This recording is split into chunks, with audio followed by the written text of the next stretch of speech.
Good morning, friends. We're on Chapter 5, His Master's Orders.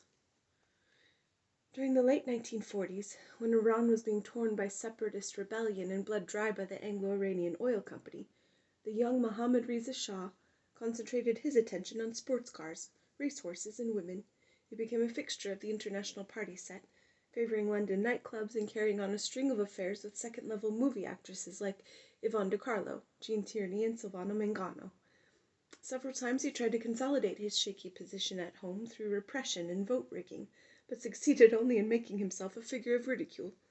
Newspapers called him a lackey of the British. Public rallies were held to denounce him. He was blissfully unaware of the contempt in which many Iranians held him, however, and did not imagine he was in any danger when he visited the University of Tehran to attend the anniversary celebration. Snow was falling on that day, February 4th, 1949. The Shah had just stepped out of his car and was approaching a staircase when a young man posing as a photographer pulled out a pistol and began shooting at him. Just 6 feet separated the two, but the gunman proved a very poor shot. His first 3 bullets hit only the Shah's military cap. In a reflexive response, the Shah turned toward him, and as he turned, a 4th shot tore a hole right through his cheek. Bodyguards, generals, and police officers, apparently not considering the Shah's life worth saving, dove for cover, leaving the 2 men facing each other for a second. The Shah ducked as a 5th shot rang out. It grazed his shoulder. With just 1 bullet left, the shooter pointed directly at the monarch's chest and pulled the trigger. There was only a light click. The pistol had jammed. With the danger past, security agents jumped up and quickly clubbed and shot the would-be assassin to death. Mohammad Reza Shah, then 29 years old, took a few minutes to recover. Still breathing heavily, he announced that he had been saved by divine intercession. He may have believed it. The next day he sent his blood-stained uniform to the officers' club and ordered that it be placed in a display case. Soon afterward he decided that it was time for him to impose his will on Iran as his father had done.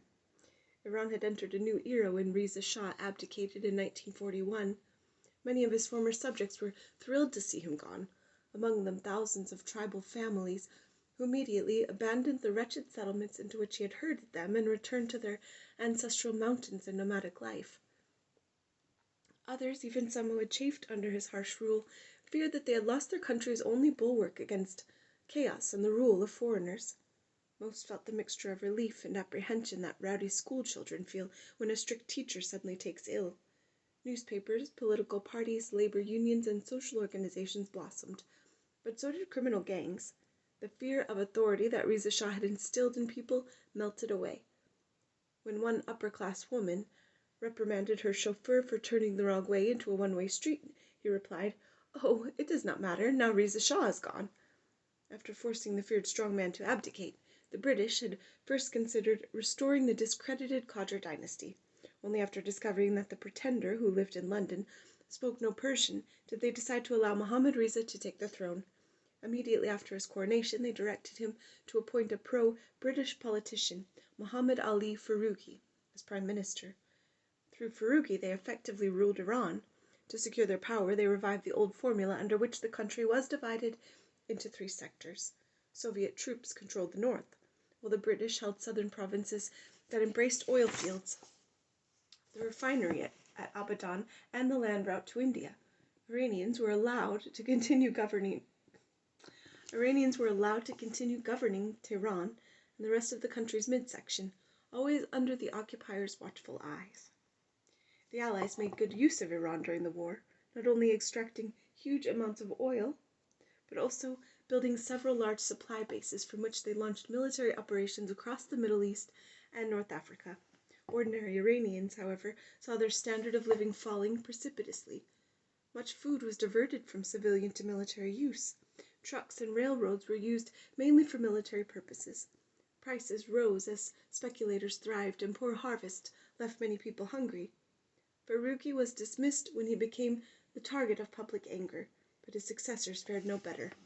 As long as the war was on and Iran was under military occupation, dissent was muted. Slowly, however, political life resumed. Everyone understood that war and occupation were only temporary conditions. Once they were over, there would be a new nation to build. Neither the young Mohammad Reza Shah nor his various prime ministers managed to capture the public imagination during the 1940s. The only figure who did was a flamboyant American soldier, General H. Norman Schwarzkopf, who arrived in 1942 as head of a military mission. Schwarzkopf was a West Point graduate who had become chief of the New Jersey State Police. He reached celebrity status while directing the investigation of the Lindbergh kidnapping, and later spent several years as the voice of the radio drama Gangbusters. When World War II broke out, he rejoined the army and was sent to Iran. Allied commanders assigned him to transform the country's ragged rural police force into a crack unit. I don't think that means what I think. And he took to the task with gusto. For 6 years, including difficult periods when bread riots and other protests shook the country, he and his Imperial Iranian gendarmerie turned up wherever trouble broke out, and at the same time he quietly trained a secret security squad that became the scourge of leftists and other dissidents. He struck many Iranians as a larger-than-life figure, a fearsome avenger who carried the Shah's power into every corner of the country. In a remarkable quirk of history, his son, also General H. Norman Schwarzkopf, returned to the region as commander of Operation Desert Storm in 90 and 91, and also left a lasting imprint on its history.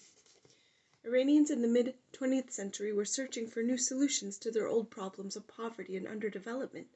Unlike their counterparts in other countries, some embraced the emerging ideology of communism. During the 1930s, Reza Shah had imprisoned several dozen left-leaning professors and political organizers, and while they were behind bars, together they spent much time discussing politics. When they were released after Reza's abdication, they constituted themselves as the Group of 53 and began searching for a new political platform. Some of them joined with a loose group of liberals, reformers, and social activists to form Iran's first real political party called Tudeh, Masses. At its founding convention, held in 1942, Tudeh adopted a progressive program based on the principle that government should protect ordinary people from exploitation by the rich. It advocated sweeping reform, though not revolution or one-party rule. Young, patriotic, and idealistic, it seemed a promising movement. The British allowed it to function, and Soviet commissars, pleased by the presence of communists in its ranks, actively supported it. For a time, Tudeh thrived as the party of modernity and European ideas. Its pro-Soviet faction, however, grew steadily stronger, and finally, in 1944, seized control. Imagine that. Tudeh turned decisively toward Marxism and launched an intensive organizing campaign among the urban poor. It was so successful that on May Day 1946, it was able to fill the streets of Tehran and Abadan with tens of thousands of enthusiastic demonstrators. Several of its leaders won election to the Majlis that year, and went on to help pass laws limiting child labor, establishing a 48-hour work week, guaranteeing maternity leaves, and setting a minimum wage. Tudeh's growing power tempted the Soviet Union to make a daring strike against Iran. During World War II, the three Allied powers had agreed that they would withdraw their occupation forces from Iran 6 months after the end of hostilities. But when that deadline came in early 1946, Stalin ignored it. Citing vague threats to Soviet security, he declared that the Red Army would remain in Iran's northern province of Azerbaijan. When Tudeh activists were proclaimed a People's Republic of Azerbaijan, he ordered his troops to prevent Iranian soldiers from entering the province to re-establish their authority. Soon a local militia emerged, flushed with weapons from Moscow. For a time it seemed that Azerbaijan might succeed entirely, perhaps to join the Soviet Union or serve as a jumping-off point for a Soviet move against Turkey. But Azerbaijanis remembered Reza Shah and rebelled at the prospect of another dictatorship. Prime Minister Ahmad Kavam, an exceptionally talented statesman, traveled to Moscow and managed to persuade Stalin to step back from the brink of confrontation. He withdrew his soldiers as General Schwarzkopf's gendarmes marched into Tabriz, the provisional capital. The People's Republic of Azerbaijan passed into history. Jubilant Azerbaijanis celebrated by summarily executing all the Tudeh leaders they could find. Mohammad Reza Shah rightly feared Tudeh, which was strongly anti-monarchist. But for several years after the Azerbaijan episode, he could find no way to act against it. After the assassination attempt of 1949, he came up with one. All evidence suggested that the failed assassin was a religious fanatic, but the Shah ignored it and accused Tudeh of organizing the attempt. He banned it and imprisoned dozens of its leaders. Seizing on the public sympathy that the shooting had generated, the Shah also took several other steps to increase his power and ordered the creation of a second legislative chamber, the Senate, which had been authorized by the 1906 Constitution but never established. He liked the provision that gave him the right to appoint half the senators.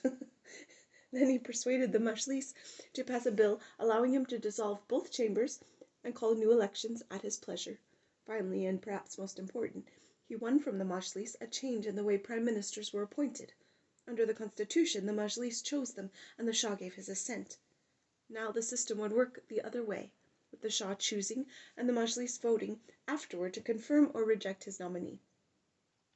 Mohammad Reza Shah took all of these steps with the discreet advice and support of the British. For many years, British officials had taken it as a matter of simple logic that since they had such a vital commercial stake in Iran, they must keep it stable and friendly. Without their assent, Mohammad Reza would not have been able to ascend the throne. And he fully understood the debt he owed them. When violent protests broke out at their refinery in 1946, they came to collect. The rioters that shook Abadan led many Iranians to rally to the workers' cause, partly out of instinctive sympathy, but also because of the grossly unequal terms under which the Anglo-Iranian Oil Company operated. In 1947, for example, the company reported an after-tax profit of £40 million, the equivalent of $112 million, and gave Iran just £7 million.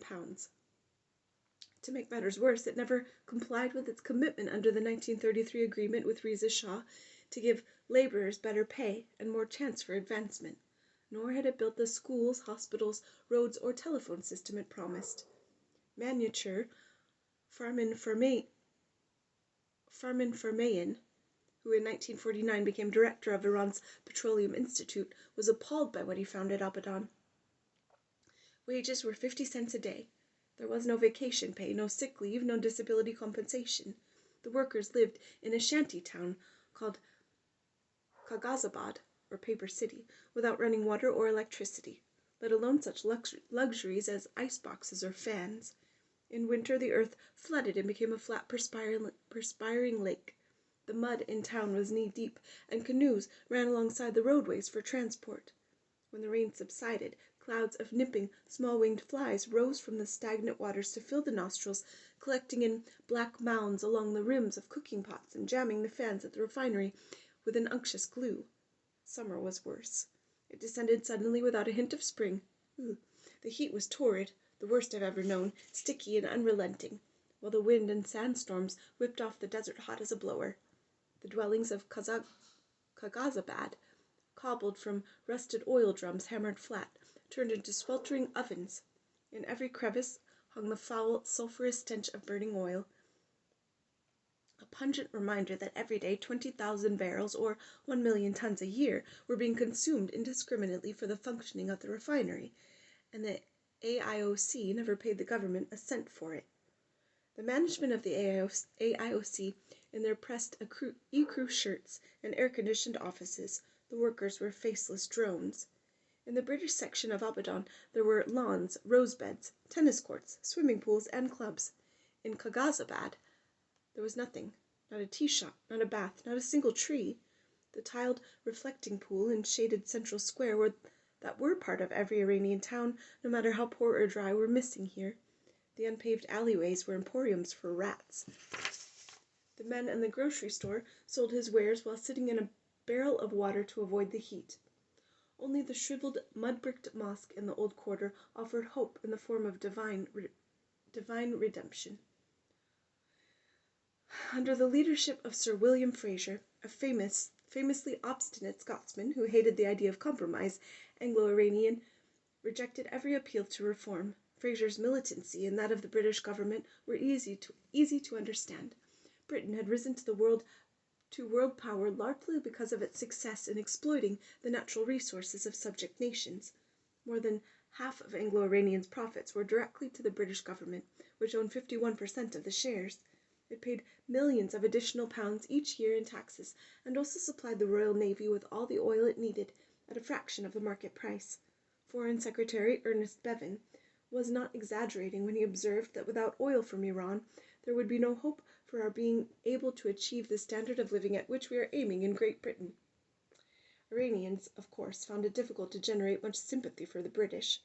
Members of the Majlis began demanding that the oil company offer Iran a better deal, and in 1949 10 of them went so far as to submit a bill that would revoke its concession. Their pressure and the evident threat of continued violence at Abadan became too intense for the British to ignore. They needed a new framework to re-legitimize their position in Iran.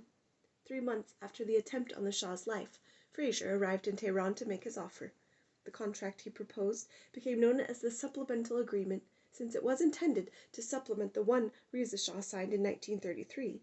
It offered Iran several improvements: a guarantee that Anglo-Iranians' annual royalty payments would not drop below £4 million, a reduction of the area in which it would be allowed to drill, and a promise that more Iranians would be trained for administrative positions. It did not, however, offer Iranians any greater voice in the company's management, or give them the right to audit the company's books. The Iranian Prime Minister took this proposal as a basis for discussion, and invited Fraser to negotiate their differences. Fraser dismissed him, declared that his offer was final, and flew back to London aboard his private plane. The British want the whole world, Finance Minister Abbas Golshayan lamented after Fraser stormed out of Tehran, but Mohammad Reza Shah, who knew he must do what Britain wanted, ordered the cabinet to accept the supplemental agreement, and on July 17, 1949, it did so. To take effect, however, it had to be approved by the Majlis, which was beyond the Shah's control. Many members of the Majlis publicly denounced the supplemental agreement, even before the cabinet accepted it. Others turned against it when Finance Minister Golshayan, whose position should have made him a faithful servant of the British, presented a 50-page report he had commissioned from Gilbert Gedel, a renowned professor of international law at the University of Paris, that documented the accounting tricks by which Anglo-Iranian was cheating Iran out of huge sums of money. One outraged deputy, Abbas Iskandari, gave an impassioned speech denouncing the agreement that finished with a warning so far-reaching that even he may not have grasped its implications. Iskandari demanded that Anglo-Iranian begin splitting its profits with Iran on a 50-50 basis, as American oil companies were doing in several countries. If it refused, he warned, Iran would nationalize the oil industry and extract the crude itself. The Majlis' term was expiring and elections were approaching. Many deputies did not want to anger the Shah by voting against the supplemental agreement, but given the highly agitated state of the public opinion, they could hardly vote in favor.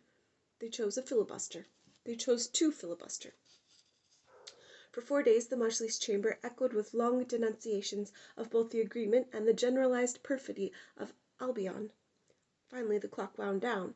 The supplemental agreement was left to the next Majlis.